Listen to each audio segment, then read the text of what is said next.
राधे राधे दोस्तों। आज हम आपको सुनाएंगे एक अमीर घमंडी बहन और उसके गरीब भाई की कहानी। अगर आप हमारे चैनल पर नए हैं तो प्लीज़ हमारे चैनल को लाइक करें, सब्सक्राइब करें और शेयर करें। एक भाई और एक बहन थी। बहन की शादी बहुत बड़े घर में हुई थी। वह बहुत पैसे वाली थी और जो भाई था वह बहुत निर्धन था, गरीब था। वह जैसे तैसे करके अपनी बीवी बच्चों का पालन पोषण कर रहा था। लेकिन जो भाई की पत्नी थी वो हमेशा पूजा पाठ में जाती और माता रानी का बहुत ध्यान लगाती थी। जैसा भी उससे बन पड़ता वह पूजा पाठ जरूर करती थी। इसलिए गरीब होते हुए भी उसके बच्चे बहुत ही संस्कारी थे और वह थोड़े में गुजारा करके भी अपने पति के साथ खुश थी। लेकिन जो बहन थी वह बहुत घमंडी थी। वह अपने भाई से गरीब होने के कारण उससे कोई रिश्ता नहीं रखती थी और बहुत बहुत दिन हो जाते वह अपने भाई से मिलना भी पसंद नहीं करती थी। एक बार बहन की ननद की शादी लगी तो उसमें बहन ने अपने भाई को न्योता नहीं भेजा। सब रिश्तेदारों को बुलाया लेकिन भाई की गरीबी के कारण उसको नहीं बुलाया। जब भाई को यह बात किसी से पता चली तो उसने अपनी पत्नी से झूठ बोलते हुए कहा कि मेरी बहन के यहाँ उसकी ननद की शादी में जाना है। तब उसकी पत्नी ने कहा कि तुम्हारी बहन ने तो बुलावा भेजा ही नहीं, ना ही हमें निमंत्रित किया गया है। तो उसके पति ने कहा कि नहीं नहीं, मेरी बहन ने मुझे निमंत्रण भेजा है, इसलिए मुझे वहाँ जाना चाहिए। और अपनी पत्नी से झूठ बोलकर उससे जो बन पड़ा, अपनी औकात से ज़्यादा कपड़े, गहने, खाने पीने का सामान लेकर बहन की ससुराल चल दिया। जब वह अपनी बहन की ससुराल गया तो जब वह दरवाजे पर पहुंचा तो उस पर किसी की नज़र नहीं गई। जो उसकी अमीर घमंडी बहन थी उसने उसे खिड़की से देख लिया कि उसका भाई आया है, लेकिन वह उसे देखकर वहीं पे रुक गई। जब उसकी बहन की देवरानी ने उसे देखा तो वह दौड़ी दौड़ी अपनी जेठानी के पास गई और उससे कहने लगी, दीदी तुम्हारा भाई आया है। तब वह अपनी देवरानी से कहने लगी कि द्वार पर मेरे जेठ ससुर बैठे हैं, इसलिए मैं नहीं जा सकती हूँ, मुझे शर्म लगती है। तुम तो यह बताओ कि मेरे भाई का भेष कैसा है और वह क्या लेकर आया है। तब उसकी देवरानी कहने लगी, दीदी तुम्हारे भाई ने तो बहुत ही मैले से कपड़े पहने हुए हैं जो जगह जगह से घिस गए हैं और हाथ में एक झोला भी लिए हुए हैं जिसमें उसने कुछ रखा हुआ है। यह सुनकर उसकी बहन बोली कि जाओ मेरे भाई को पीछे के दरवाजे से भेज दो। उसकी देवरानी जाती है और उसके भाई को पीछे के दरवाजे से भेज देती है। भाई ने सोचा बहन मिलकर बहुत खुश होगी। बहुत दिनों के बाद वह बहन से मिलने आया था, लेकिन पैसे के अंधे में चूर बहन ने भाई की भावनाओं को नहीं समझा। वह उसे कहने लगी कि तुम्हें किसने बुलाया है। यह तो पूछने से रही कि मेरा भाई भूखा प्यासा होगा, मेरे भैया भतीजे कैसे हैं, मेरी भाभी कैसी है। वह अपने भाई को धुतकारने लगी और कहने लगी कि तुम इस फटीचर हाल में मेरे यहाँ पर आए हो, मेरी सारी इज्जत तुमने खराब कर दी। तुम्हें किसने बुलाया, तुम यहाँ क्यों आए हो। तब वह कहने लगा कि बहन मेरा बड़ा दिल था अपनी बहन से मिलने के लिए, लेकिन मुझे नहीं पता था कि तुम मुझे देखकर खुश नहीं होगी। बहन बोली कि ठीक है, अब आ ही गए हो तो रहो। अपने भाई को लेकर वह एक कमरे में जाती है और उसमें उसे बंद कर देती है और कहती है जब तक मैं ना कहूँ इस कमरे से बाहर नहीं निकलना। बेचारा भाई पैदल गया था, भूखा प्यासा भी था, लेकिन बहन ने उसकी कोई खोज खबर नहीं ली।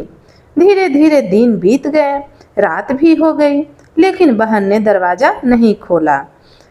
रिश्तेदार और मेहमानों से घर खचाखच भरा हुआ था, लेकिन बेचारा भाई अंदर भूख प्यास से तड़प रहा था। जब भाई से रहा नहीं गया तो उसने दरवाजे को जोर जोर से पीटना शुरू किया। तो उसके भांजे ने दरवाजे खोल दिए और वह पीछे के रास्ते से बिना अपनी बहन से मिले हुए निकल गया, क्योंकि वह समझ चुका था कि उसकी बहन उससे मिलना नहीं चाहती थी। इसलिए वह चुपचाप निकल गया, क्योंकि वह समझ चुका था कि बहन का साथ क्या रिश्ता है और वह उसे निभाना नहीं चाहती, क्योंकि उसे तो अपने पैसे का बहुत घमंड था। इसलिए वह गरीब भाई की इज्जत भी नहीं की। बेचारा दिन भर से भूखा प्यासा था और वह वहां से निकलकर अपने घर के लिए चल दिया। लेकिन रास्ते में जाते हुए उसके पैर लड़खड़ाने लगे और वह रोने लगा। रोते रोते वह एक जगह बैठ गया, फिर कुछ दूर उठकर चला, फिर थोड़ी दूर चला, फिर बैठ गया। ऐसा करते करते वह आधे रास्ते तक गया और भूख प्यास के मारे बिल्कुल अधमरा हो चुका था। अब उससे बिल्कुल चला नहीं जा रहा था, तो वह एक पेड़ के नीचे बैठ गया और वहीं पर उसे नींद आ गई। जब वो जगा तो उसने देखा कि एक बुढ़िया माई उसका सर अपने गोद में रखकर बैठी हुई है और धीरे धीरे उसके सर पर हाथ से सहला रही है। तो वह बोला कि बुढ़िया माई, आप कौन हैं? बुढ़िया कहने लगी कि मैं इसी जंगल में रहती हूँ और जब मैंने तुम्हें देखा तो मैं तुम्हारे पास चली आई। वो बुढ़िया और कोई नहीं, औसान माता थी और उसकी पत्नी, जो उसके लिए बार बार प्रार्थना कर रही थी। इसलिए औसान माता उसकी पति की रक्षा करने आई थी। अब औसान माता ने उसे शीतल जल पीने के लिए दिया और उससे बोली कि बताओ तुम्हें क्या परेशानी है। तब बेचारा इतना सुनते ही फूट फूट कर रोने लगा और औसान माता से कहने लगा कि मैं अपनी बहन से बहुत प्यार करता हूँ। मेरी बहन की ननद की शादी थी। मैंने जैसे तैसे करके किसी से पैसे उधार लेकर जो बन पड़ा मैं लेकर अपनी बहन के घर गया, लेकिन मेरी बहन ने मेरे साथ अच्छा व्यवहार नहीं किया। वह यह सब बातें उस बुढ़िया को बताने लगा और रोने लगा और कहने लगा कि अगर मैं घर जाऊंगा तो मेरी बीवी बच्चे पूछेंगे कि आप शादी में गए तो क्या लेकर आए हो, लेकिन मैं अपने बच्चों को क्या जवाब दूंगा।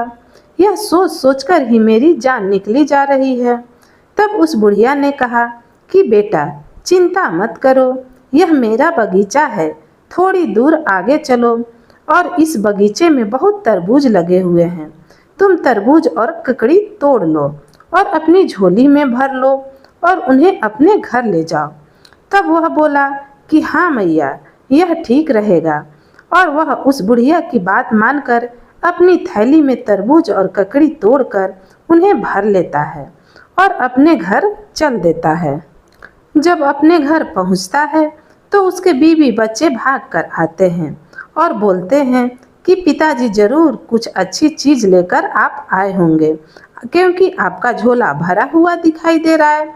बुआ ने हमारे लिए जरूर कुछ अच्छे उपहार भेजे होंगे। यह बोलकर बच्चे अपने पिता को घेर लेते हैं और उसकी बीवी भी हाथ में पानी का ग्लास लेकर आती है और कहती है, दीदी ने क्या दे दिया जो झोला भरा हुआ है। बेचारा खून सा घूंट पीकर अपनी पत्नी को क्या बताता। वो कहने लगा, जो भी दिया है सब थैले में रखा हुआ है और बाहर निकल जाता है। अब उसकी बीवी जब थैले को खोलती है तो देखती है कि उसमें एक तरबूज रखा है और वह तरबूज बिल्कुल सोने का जैसा है। यह देखकर वह बहुत आश्चर्य में पड़ जाती है कि ननद ने उसे बहुत ज़्यादा तवज्जो दे दिया। जरूर उसे अपने भाई का दुख देखा नहीं गया होगा, इसलिए ननद रानी ने इतना सारा तरबूज दे दिया। जब वह तरबूज को काटने लगी तो देखती है कि तरबूज में बीजों की जगह हीरे मोती चमक रहे हैं। जब उसका पति घर आया तो वह उसे कहने लगी कि दीदी ने क्या दे दिया है। अब उसका पति हक्का बक्का हो गया कि शादी में तो लड्डू पेड़े बर्फी यह चीज़ मिलती है और मैं यह तरबूज लेकर आया हूँ।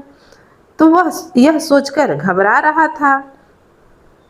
फिर उसने अपनी पत्नी से कहा कि मैंने तो देखा नहीं कि उसने क्या दिया है, तुम ही देख लो। तो उसकी पत्नी कहने लगी कि ये देखो, दीदी ने हमारे लिए कितना धन भेजा है। इतना धन भेजने की क्या ज़रूरत थी। जरूर उनसे अपने भाई भतीजे का दुख देखा नहीं गया होगा, कितनी अच्छी ननद है हमारी, उसने तो हमारे दुख ही दूर कर दिया। और इस तरीके से वे बहुत पैसे वाले बन जाते हैं। अब काफी दिन हो गए, यह राज उस गरीब भाई ने अपनी पत्नी को नहीं बताया था। यह तरबूज तो रास्ते में उसे एक बुढ़िया माई ने दी थी, लेकिन पत्नी के मन में तो यही था कि हम अपनी ननद की वजह से ही पैसे वाले हुए हैं। उधर उसकी ननद तो अपने घमंड में चूर थी। उसने तो कभी यह जानने की कोशिश भी नहीं की कि मेरा भाई भूखा प्यासा यहाँ से कहाँ गया, मुझसे मिले बिना कहाँ चला गया, वह कैसी हालत में होगा। उसे तो उससे कोई लेना देना नहीं था। उधर जो उसका भाई गरीब था, उसकी पत्नी उस पर जोर देने लगी।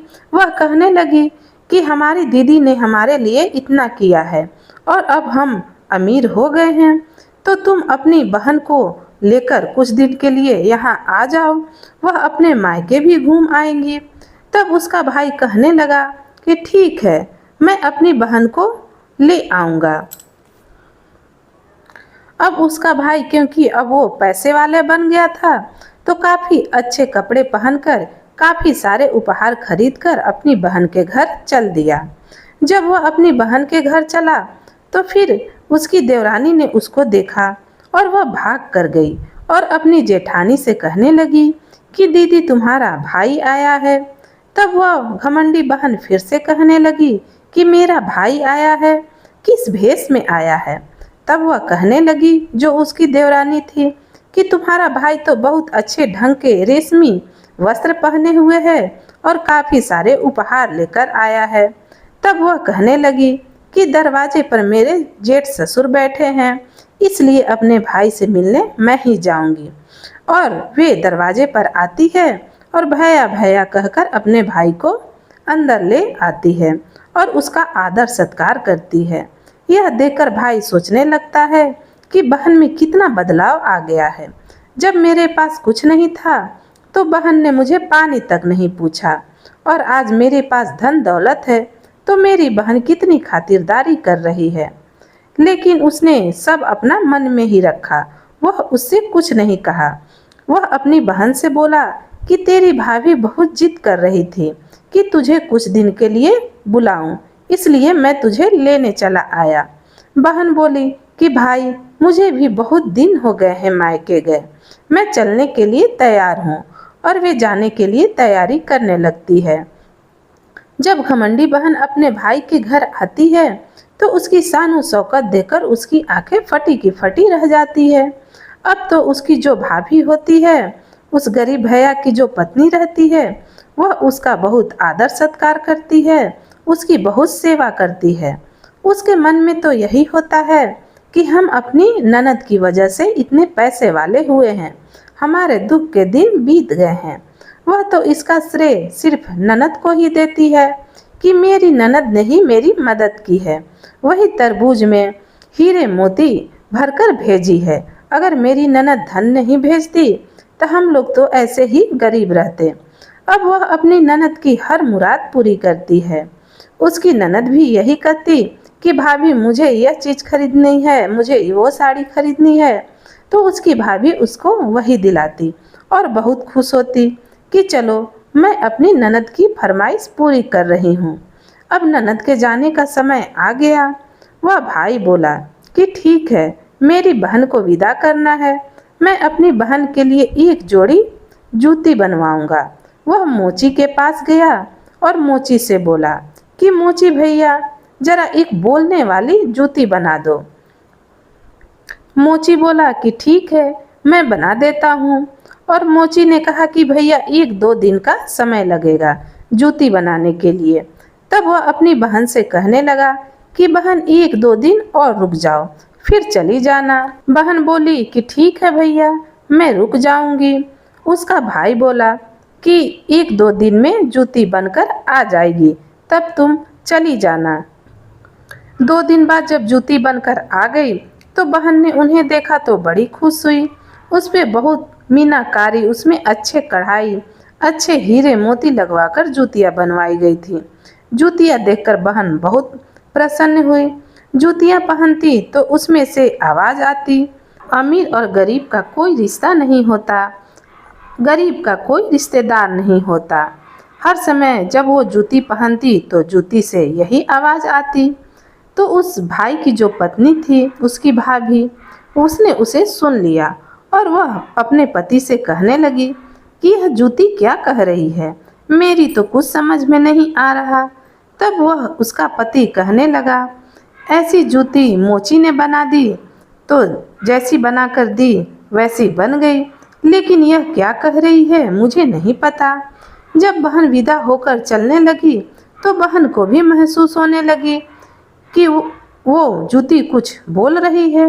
जब वो एक कदम रखती तभी जूती बोलने लगती कि अमीर गरीब का कोई रिश्ता नहीं होता, गरीब का कोई रिश्तेदार नहीं होता। अब बहन वो बात समझ गई कि ये तो मेरे बारे में ही बोल रही है।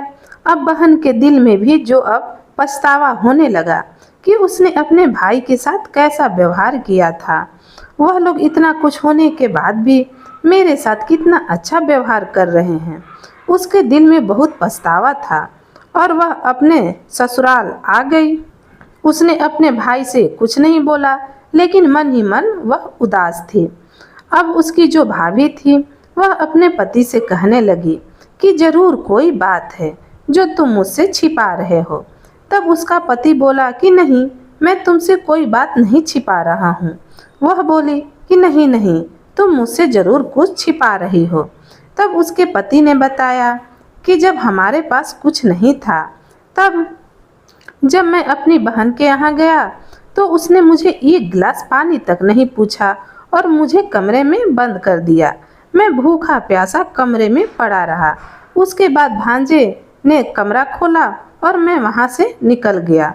वहाँ से निकलकर मैंने सोचा कि कोई गरीब अमीर का कोई रिश्ता नहीं होता, गरीब का कोई रिश्तेदार नहीं होता। लेकिन रास्ते में एक बुढ़िया माई मिली।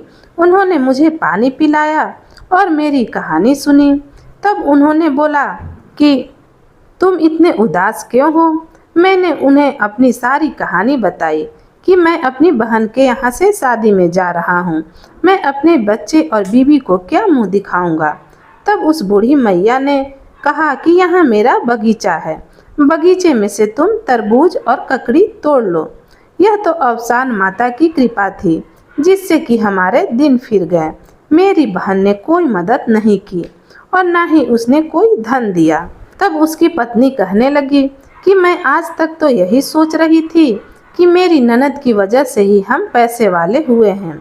तब उसका पति कहने लगा कि मन में कोई शंका न रखो, वो तो मेरी बहन है, उसकी वजह से ही हम पैसे वाले हुए हैं। अगर वह मुझे घर से ना निकालती, मुझे खाने पीने के लिए नहीं दी तो ठीक ही की। मैं घर से नहीं भागता तो माता रानी की कृपा हम पर कैसे होती। हम माता रानी से उसकी वजह से ही मिले हैं, इसलिए हम उसी की वजह से पैसे वाले हुए हैं। वह अपनी पत्नी को समझाने लगा और कहने लगा, मेरी बहन के प्रति मन में कोई भी दुर्व्यवहार मत रखना, उसके साथ कोई ऐसा व्यवहार मत करना। उसकी पत्नी कहने लगी कि नहीं नहीं, भगवान ने हमें इतना दिया है कि जिससे हम दूसरों की मदद कर सके, लेकिन हम अपने गरीबी के दिन नहीं भूले हैं। अगर बहन ने ऐसा किया तो वह उसकी सोच है, लेकिन हम हमेशा उनका आदर सत्कार करेंगे। वे जब भी अपने पीहर आएंगी तब हम उनको जो भी हमसे बन पड़ेगा हम उन्हें करेंगे और उन्हें उपहार देंगे। दोस्तों, यह एक गरीब भाई और एक बहन की कहानी थी जो अवसान माता की कृपा से उस बहन का घमंड चूर चूर हो गया। अगर आपको कहानी पसंद आई हो तो प्लीज़ हमारे चैनल को लाइक करें, शेयर करें और सब्सक्राइब करें।